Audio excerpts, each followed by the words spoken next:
Buddy, we have former professional rugby player who's now helping out the sport of rugby in a different way. So, Geoff, go ahead and introduce yourself and explain to the people what you've been doing. Yeah, hi, I'm Geoff Griffith.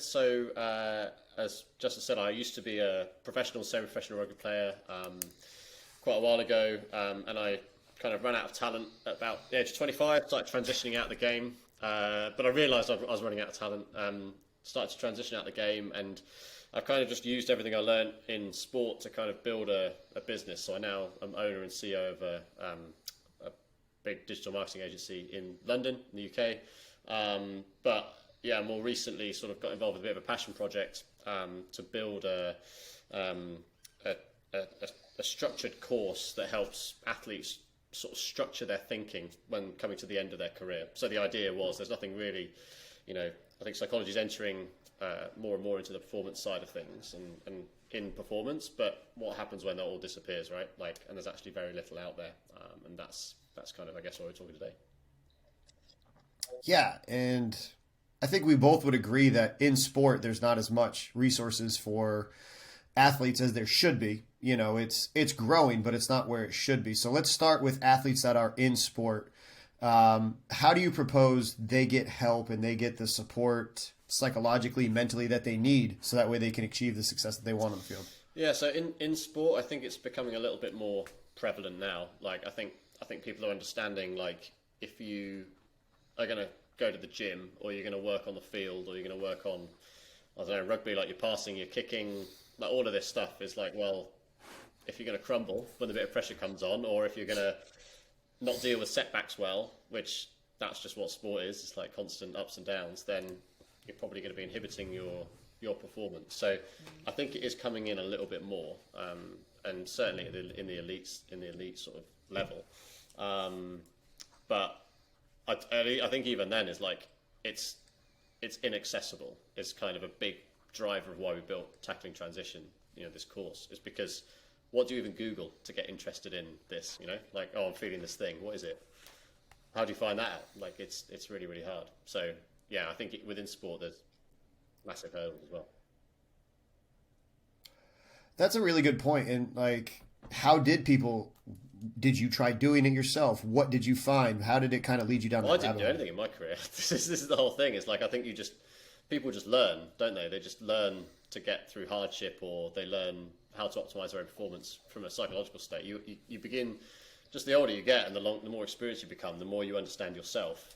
And I think it's just a natural way for people to get better and better. So, but yeah, other than that, unless you've got loads and loads of money, or and someone's paying for you to get the provision through your club or through your organisation, I think it's really, really hard. And I think you don't get taught this stuff. You'll all get taught form on how to bench or how to squat or whatever, but you don't get taught, I don't know, what to look up to understand how you feel about something, or to how to recover from a setback or something. You just, the only way you can learn it is through experience, and I think that's a good thing because you get the experience, but also what can you do to be proactive on that as well? Because it's like the Mike Tyson thing, isn't it? It's like everyone's got a plan to get punched in the face. Don't wait till you get punched in the face, basically. Yeah. Do you think that there's, been anything just growing with the trends? You say over in UK, did you do any studying for the sports over here, or is everything just kind of tailored to rugby, or, how do you see it branching off in the future? So we built the course, it's very much from a rugby standpoint. So the course basically consists of 7 modules. So we break down what's going to happen to any athlete transitioning out of sport. And in each of those modules, there's a discussion, so a half-hour discussion between me and my sister. So the other person on the course, my sister, who's a clinical psychologist, who's done lots of work with military veterans, with people with sort of life-changing injuries and things like that. And there's a discussion between her and myself where I kind of frame the challenge with each of these ideas, with each of these modules. And then in the course, we kind of get into more one-to-one exercises with Nicola. So she'll then do a guided exercise that teaches somebody how to approach their own thinking around a topic. But all of those big kind of episodes, I guess, they're all, they all come from a rugby standpoint. So there's a lens to it, but equally, I've had interest from football, like from soccer, I guess in your language, soccer, uh, like right through to like ballerinas. Like it's like it Oh really is wow. like applicable to anything because the concepts involved are they're they're they're not specific to just rugby. So the seven things we talk about are inevitability. So the fact that your career is going to end at some point, like nobody plays forever. Loss is the second module. So you're essentially going to grieve in psychology language, but you're going to lose something when you retire. Third module is all about purpose and identity. So who you are versus what you do and kind of why you get out of bed in the morning, because that changes when you leave a sporting career. Community. So often in team sports or even in individual sports, you have a group of people around you that facilitate you being able to do what you do. Structure is the fifth one. So you are going to have a very structured life as a freshman athlete. So I remember with mine, it was, you're told what to eat, when, where to be, when to sleep, everything. And obviously, if you were to transition very quickly, that gets ripped away, which is really damaging. The sixth one is self-sufficiency. So how you can look after yourself, having removed yourself from those environments. And then the seventh one is all about balance. So it's just looking at, it kind of brings the whole course together and says, like, how do you get the balance between the rest of your life and what you used to do, and how do those things interplay? And that's basically the outline of the course. So those things are just generic ideas, but we try and bring them to life for any athlete, whether they're team sport, individual sport, top of the elite, or like I was like a second tier rugby player basically. But they second rate's a better way to describe it. But yeah, never made the big time. But it's equally, how do you be all in, but not all in? It's a really interesting sort of conundrum. So yeah.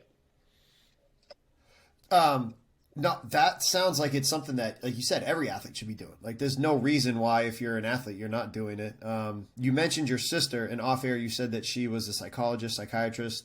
I don't know the difference between the two, but she's a professional working with essentially the brain. Talk about how that balance between having her and then your background in sport are able to kind of ping pong and bounce off each other to make this course even better. It's a good question. I mean, I always said, like, she just brings all the credibility to it. That's what I said.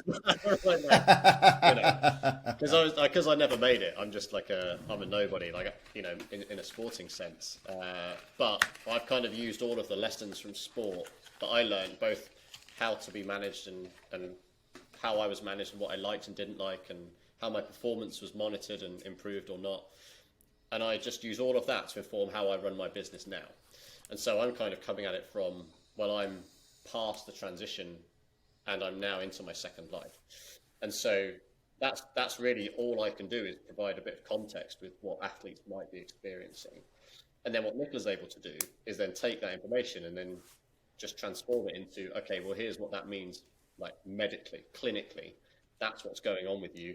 And I think that what she's really good at is just reframing a real life problem into a theory and saying, that's how you think about it. And also, so much of it is like what to Google. So like we're really keen on, in every video we'll highlight the key things to go and, like, if you need to go and like look up like compassion focused therapy to help you deal with certain bits of it.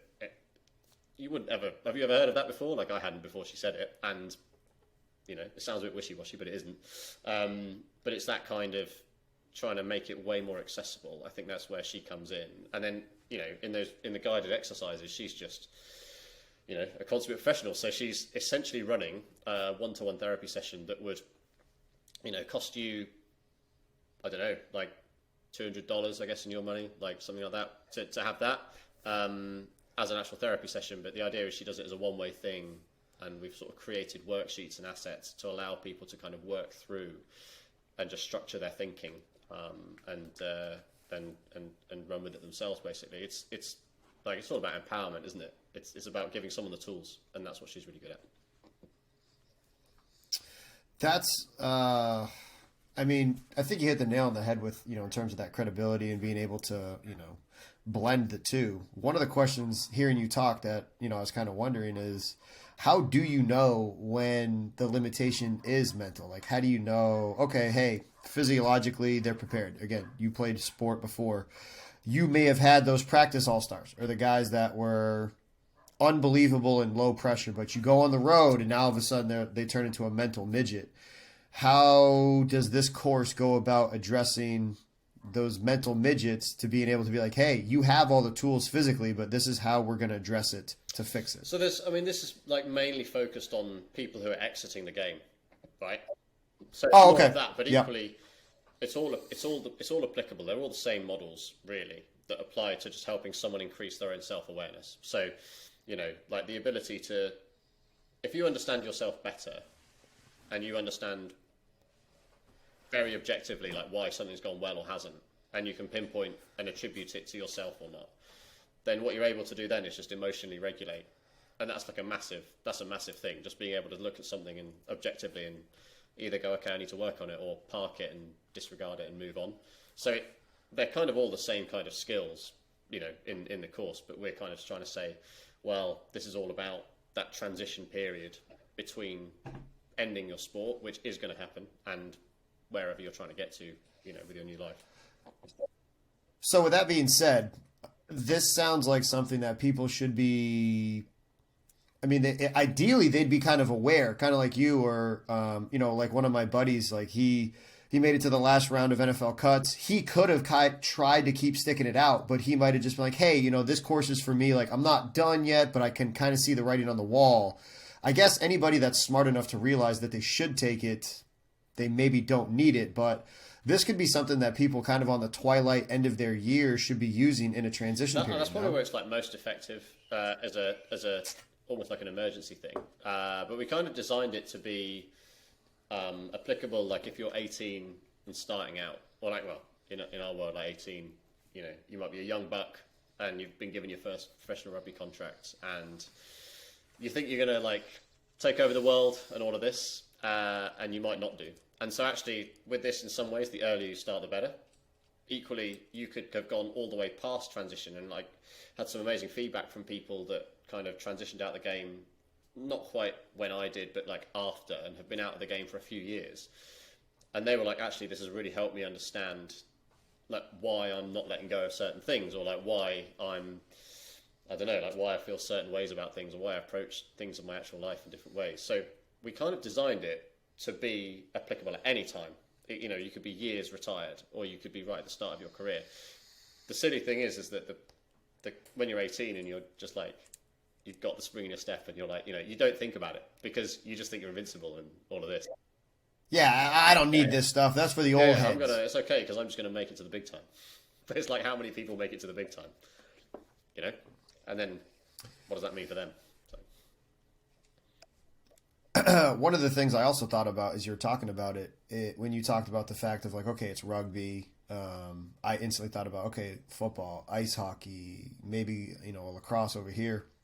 You think there's any role that these contact sports and maybe, concussion, brain, do you guys dive into any of that? Or like how much would the fact that the contact sports be really affecting that limited self-belief or anything? We don't dig into it, to be honest. We don't dig into it. I think it's like, that's such a case-by-case thing, right? Like, we've got all this stuff over here, in particular in rugby. Obviously, you've had the big NFL court cases around concussion. Like, there are links to it, but it's very individual. And yeah, I'm not qualified to talk about that, really. This is more about, assuming everything's all good and you're progressing through your career. And I guess the people this is really designed for is what we're trying to protect against is like, you're destined for the stars and then you blow your knee. That's it. And we have this thing that we call the transition matrix, where you've got two axes, where one is whether your retirement is forced or whether you decide to do it, and whether you've done any planning. So you've done no planning or you've planned it fully. And obviously what you want to be is the top right, where you've decided to retire and you've planned everything. But like, how many people do that? Like, very, very few. And that's the thing, is I was sort of one of the people, I actually did that. But I was lucky because I wasn't very good. So that was all right.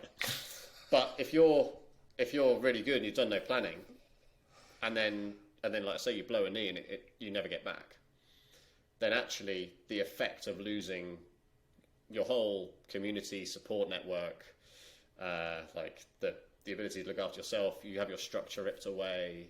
You don't see it coming. That's very, very damaging. And so what this is trying to do is just try and move people out of that bottom left worst case scenario on the matrix where you haven't planned it and you're forced to retire, up to the point where you've done some planning and you understand the impact of being forced to retire and you can manage it. How do you help those people move to that quadrant in the course without giving it away, obviously? Well, give it away. I mean, it's a lot of, like I said, we try and give like the real life examples of what I went through. And then Nicola will do these exercises to help someone understand themselves, just help raise their own self-awareness. So let me think of like one of them. It's like one of the exercises that I think is really interesting is around in the self-sufficiency module. There's this model called the locus of control. And it's all about where do you place attribution for things that happen, right? And so as an athlete, say you get to world number one in your sport and you decide that it was all you that did that and there was no luck, right? That's one end of a thing. And that might like breed certain traits and characteristics, but it might create a certain type of person. Whereas if you're at the other end of that spectrum and you made world number one, you might be like, oh, it was pure luck. It was nothing to do with me. And that might have different impacts. When we talk about how your locus of control when you're in a sporting environment is, again, it's just very individual. It can be based on, like, yours will be very different to mine, and it will be different by situation. And just the very act of helping someone understand that means that they're already armed to go, oh, that's why I'm fucking livid about this thing, is because it's out of my control, but I prefer things to be in my control. As like one example, so like I spoke about, like, so I would always go to the gym on a Friday before a game. So we'd play on a Saturday, and Friday's usually the rest day. And I'd go to the gym on the Friday, and I would do this ridiculous workout, which is like no good for anyone. Pure ego. It was like basically like guns and globes, like a bit of chest. Just basically, it had no impact on me physiologically in any kind of good way, but it just made me feel really good. And I woke up in the morning, I was a bit sore. I was like, right, I'm ready to play the game. And it doesn't matter what the game, if I had a good game or a bad game, the whole point is that my locus of control was I'd taken control of this. And I was like, well, if I get that session in, I'll play better. And so I'd wake up in the morning and I'd feel better, despite the fact it wasn't the right thing for me to do. I'd approach the game differently. I'd be more physical. I'd feel like I was being more physical, more powerful. Whereas the Fridays I didn't do that, I'd be all edgy because I'd be like, oh, fuck, like, why haven't I don't feel like big, I don't feel powerful, what's going on? And it would have had absolutely no impact on my game, really.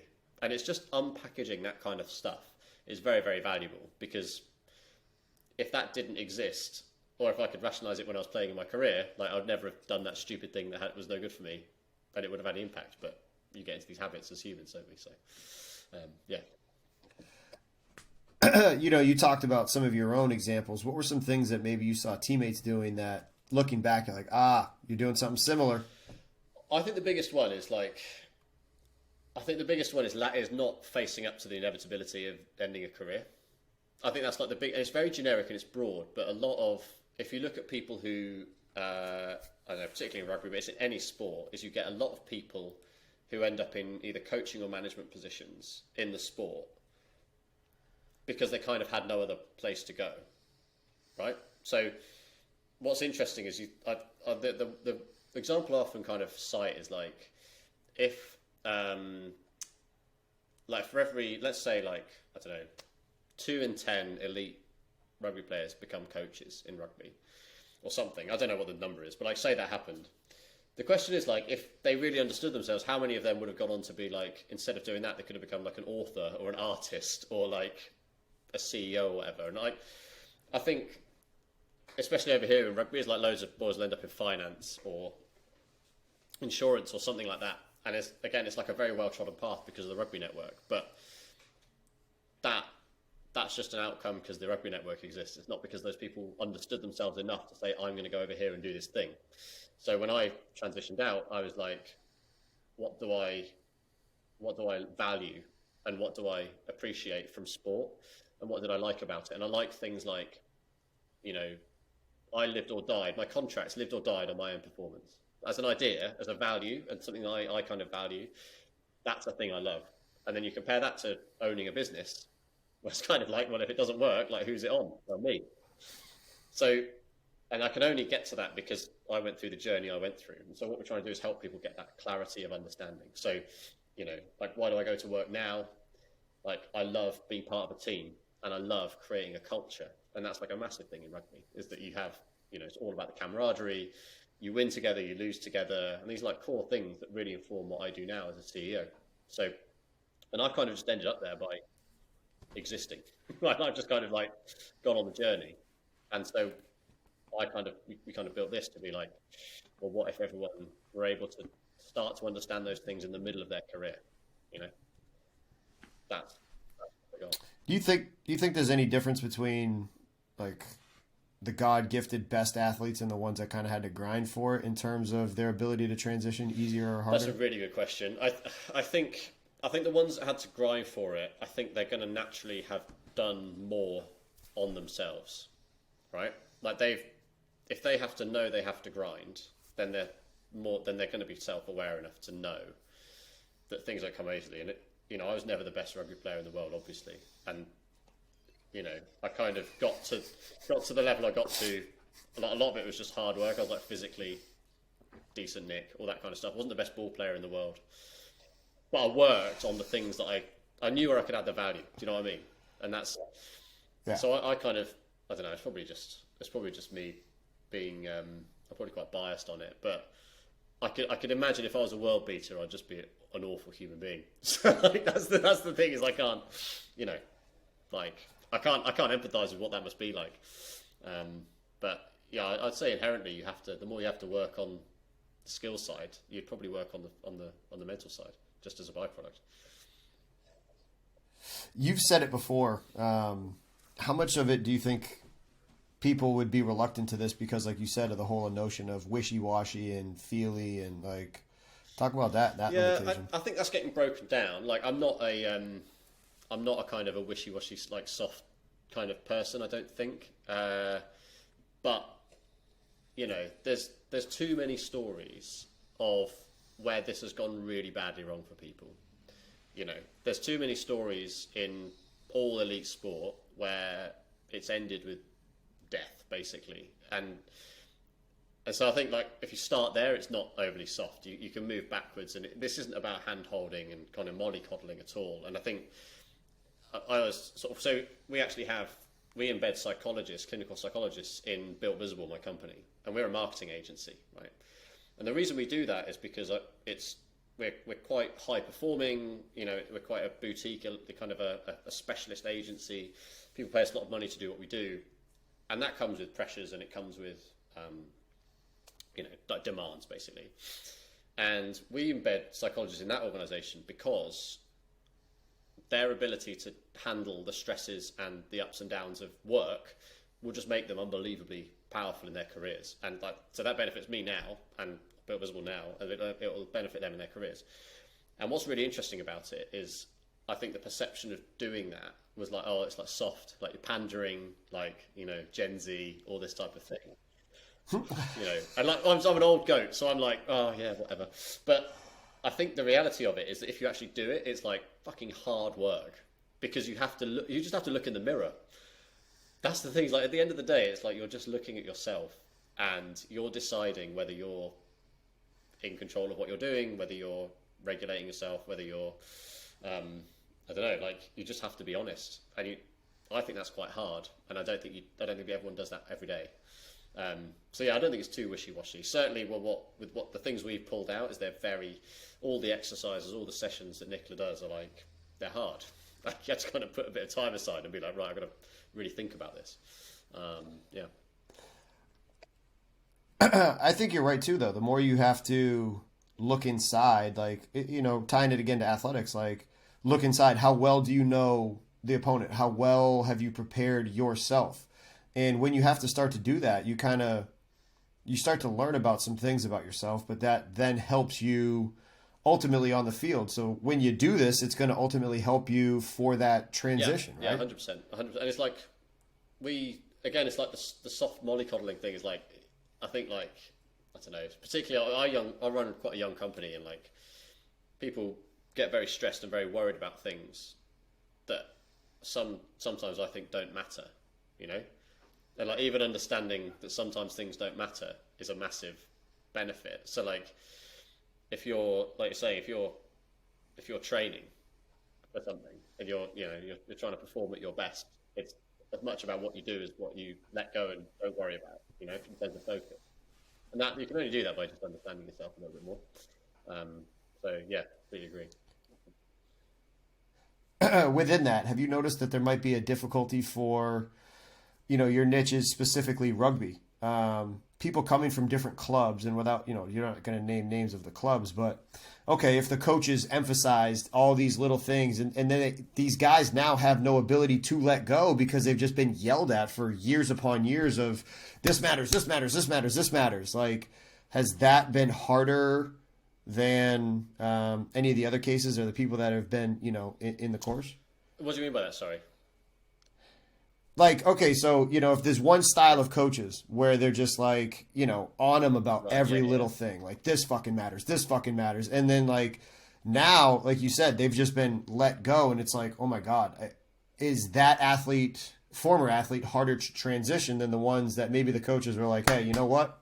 Kind of figure it out, laissez faire, lack of a better term. It's such a good question because that it's introducing this variable that is going to be everywhere. And the whole thing about that is the course is designed to allow someone to separate themselves as much as possible from whatever context they're in, right? So like you might just say coincidentally the final rugby club you're at or the final like trainer you have or whatever is like super structured. Then say you have an injury that overnight ends your career, you're going to go from having a very highly structured environment day to day to absolutely nothing. And that's a big issue. Equally, you might have someone who's very loose and kind of like, yeah, do what you want as the final club or trainer that you have. And then you transition this and you kind of get to the same where you don't have that. Or even you transition to a job that is very structured and then that's the reverse, right?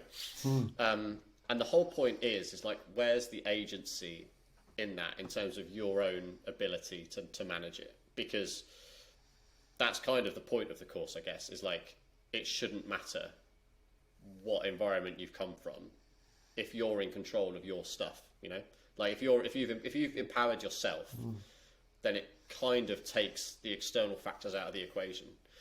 And I think that's like if you look at any high performing sportsman who makes a clutch play, like they've just removed everything else. They've just gone, right, it's me. So I was rewatching The Last Dance the other day. You see like Jordan just like making these shots. And he's just in his own way. He's just like bang, like nothing else around is really mattering to him. He's just so focused because he understands what he needs to do to get into the zone to perform optimally, and then blocks everything else out. And I think that's kind of why it exists in a pretty fundamental way, because that's such a variable, isn't it? Like, who knows what that looks like for someone. What have you found that the best people who have transitioned successfully have been able to, like, obviously they go through your course, but then, treat it like exercise again. Like, okay, hey, rehab for an injury. They got an injury. They went through rehab. Now they're in the strength and conditioning program. Okay. Athletes done playing. They transition. They do this program. Is there touch points with you all again? Like, how does it work in an ideal world with the people that go through the course in their transition? Yeah, so I put it on the website where I was like, in the FAQs, I said like, one of the questions I've written is like, is this a one-stop shop? And that ideally, like obviously, yeah, it would be great if someone could come in, do the course and be like, right, I understand myself so much that this is going to be absolutely fine. I'm going to sail through life and I'm going to be a billionaire. Like, okay, great, cool. Like the reality is probably not. And I think like what we want to do with it is hopefully it just helps people understand enough that they can begin to move on and they can kind of attack their new career, their second career, like with more velocity, basically. The other thing we've layered into it, and I'm kind of looking at building a bit of community around it, as one thing is like I think we're looking at, but also from an accessibility standpoint, like getting the proper care and like following up with this and diving deeper into something is again really inaccessible. So like, who do you go and see? Like even earlier on, you were like, what's the difference between a psychiatrist and a psychologist? Like, who? Yeah, like I know the answer, but like only because my sister's one. So like, even that kind of thing, or what kind of a therapist should I look for, or what, like, am I just being soft? Should I go and like how do I do this, is a barrier. So like one of the things we've done is like put in like preferential rates so that people can carry on and explore it further with Nicola if they want to, and it's not going to completely break the bank, because that's part of the reason like sporting organisations don't lay it on, is because it's expensive, and it's expensive because it's effective, and it's effective because it's clinically underpinned, and so we're trying to make it more accessible, you know, within reason as well. But yeah, I think like it'd be great to like expand it out to a community, like run events. That's one of the big things we want to do with, like, it's not a money making exercise at all. Like neither of us are running it to like try and make money, but if we get like enough people in and that kind of thing, is like we'll just reinvest that money, run events, build a community, like do all of that kind of stuff. Because I think building a good network of like just unbelievably talented, motivated, goal orientated, kind of like ruthless, relentless individuals, probably a good thing that they all know each other, you know. And I see it all the time. Like the rugby network's amazing, as one example. And even since launching this course, like so many people have been in touch from different sports, and so I had like Olympians and like other rugby players I've never met. I've got a call with a guy tomorrow that I kind of played against throughout my career, never really met him, and he was like, "Oh, I'd just love to catch up about this." Like, so, you know, there's something in the idea of community, I think. Yeah. What's been the coolest thing for you now in your second phase, right? Like, you know, not only are you launching this, but now you talked about your other job. Like, that's pretty impressive. Like, you know, talk about your, you know, ability, and then kind of use it as an inspiration to anybody that's, you know, listening, going through the same thing. Yeah, do you know what? I say to a lot of people, I basically built a business on the back of the things I hated about professional sport. Is like, that's basically the way I describe it. Like, yeah, I think it's surprising, like the man management and just the ability to understand my own performance and stuff like that. There's a lot of politics in rugby, and like running my business now, doing my job is like, I take a lot of inspiration from what I experienced in sport in terms of I want the reverse, basically. So I think like for other people, like I built a business a lot on the back of values, and all of those values I learned from sport. So like, you know, just things like the ability to work hard, like the ability to care for people around you, your understanding, because I come from a team sports background, like my understanding that nobody succeeds on their own is pretty fundamental. And so why I get out of bed in the morning is because I'm building something with other people. That's what I love.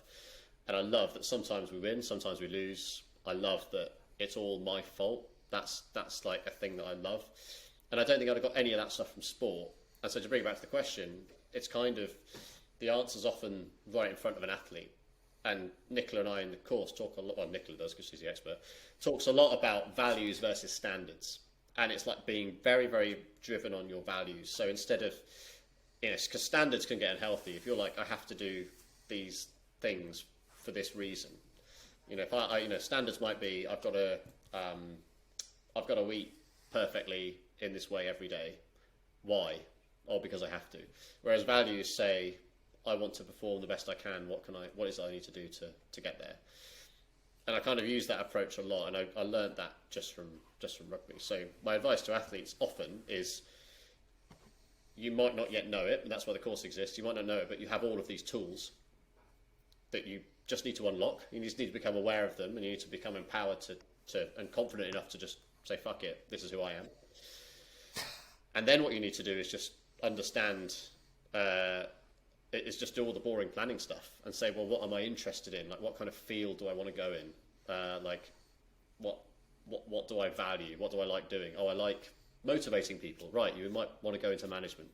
Oh, I like solving really complex problems. Right, we'll go over here and do that.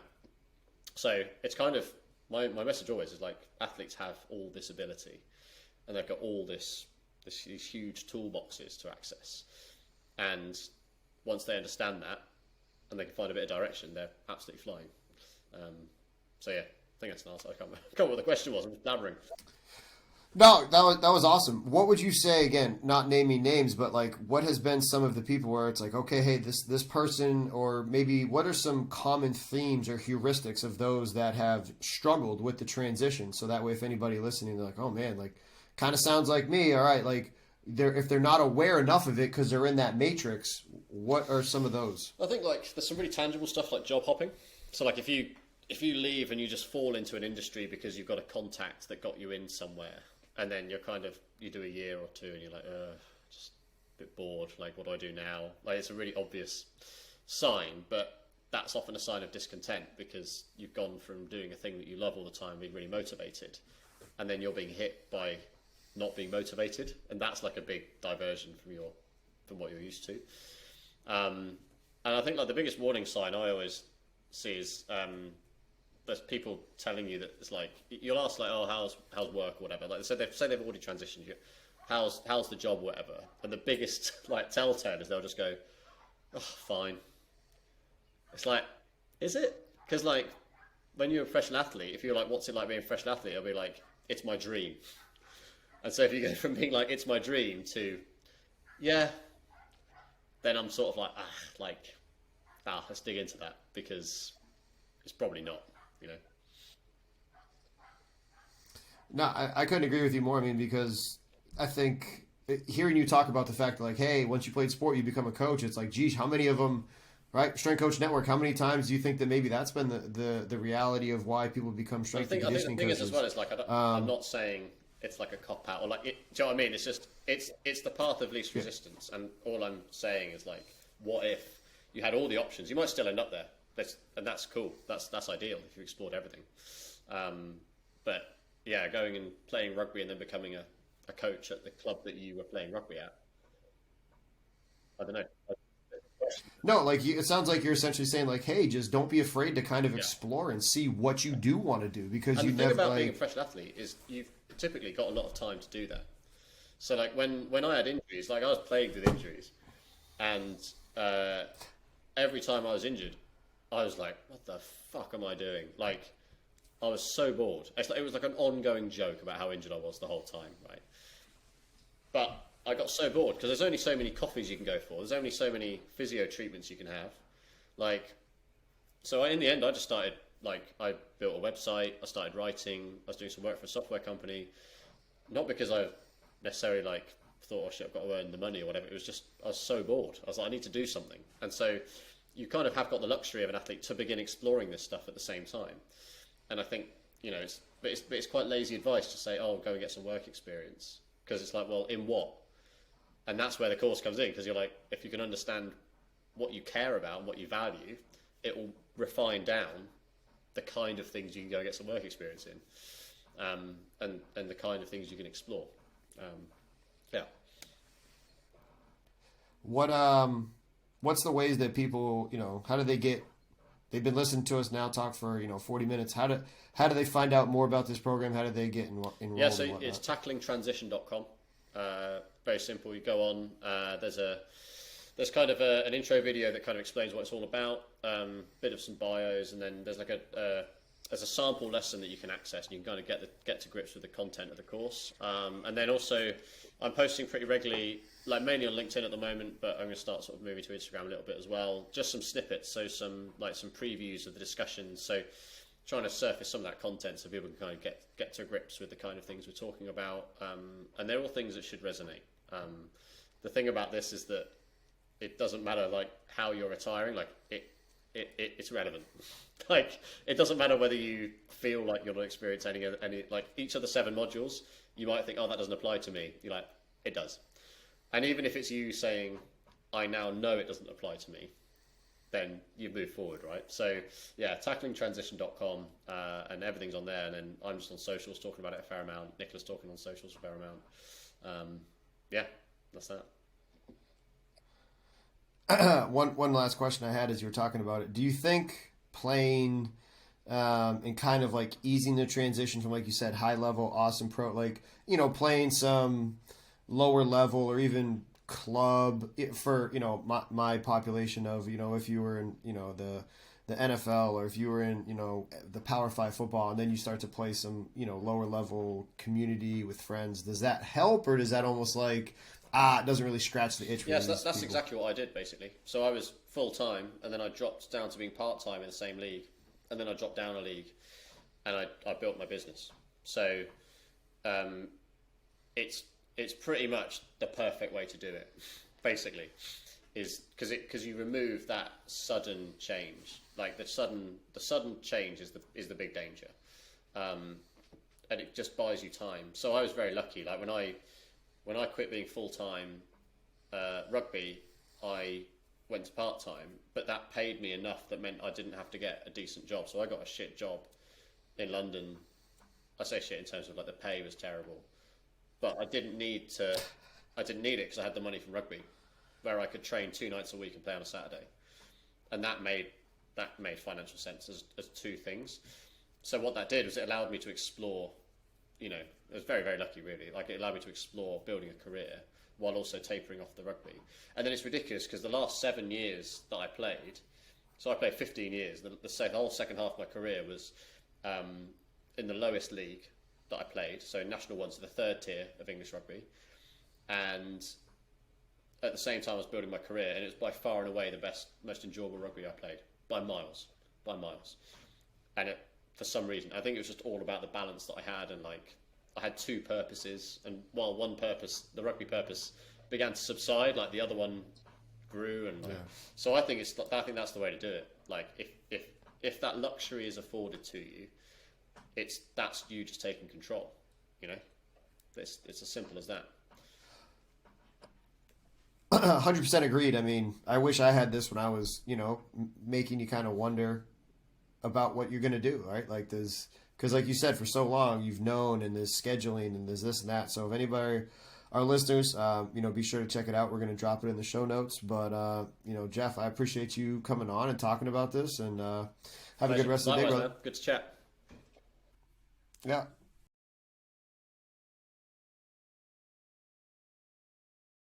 Congratulations on making it to the end of the video. Why don't you celebrate by watching more videos just like it? You can also help us on our quest to placate the algorithm gods by liking, sharing, subscribing, and commenting. Thank you.